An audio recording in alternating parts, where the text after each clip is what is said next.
pressure production systems are already there, and we have to respect the standard operating procedure so that the pressure cannot harm us.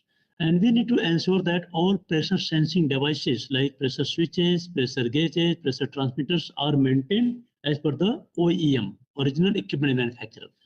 And we must ensure that before giving it to the maintenance, all the equipments are free from pressure so that we don't have any accident. If in case of any LOPC or hypos, so please report to the incident management system so that the incident can be reported, investigated, root cause to be identified, and hence we can prevent reoccurrences. No, we don't plan the spillage of diesel. So this is incidental. If in case of any incidental leakage or spillage or loss of primary containment which can impact environment, that will come in the unplanned activity, right? So we have to see that what can go wrong during normal construction activity and what is already planned activity.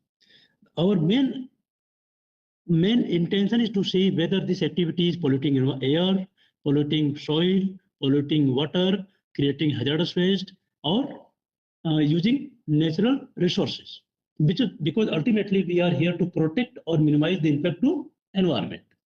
So in EDNO, we have got beautiful system, HSCRMST. They have derived some system as per ISO 14000 and other international standard to see all aspects for air, water, land, resources, right? We will use the terms of reference which has been already approved for the project. We will go each and every guide word to see what is the impact. This is a simple chart, flow chart, no need to worry. Since you guys are environmentalists, you know how to do it. We will take one activity, we will see whether this activity is going to impact to the air, water, land, as well as resources. And then we will see what is the impact. Whether this impact is a normal impact. If normal impact, we will see how to mitigate it. If it is abnormal impact, so do we have any control measures? So control measures, either we can prevent the effect or we can minimize the effect. So these are the various guide words. We are going to see it. Probably, I mean, you are not able to read it, but don't worry. I will take you through the terms of reference as well as the software. So you will see everything. So guys, this is the, risk matrix we are going to use for the planned activity.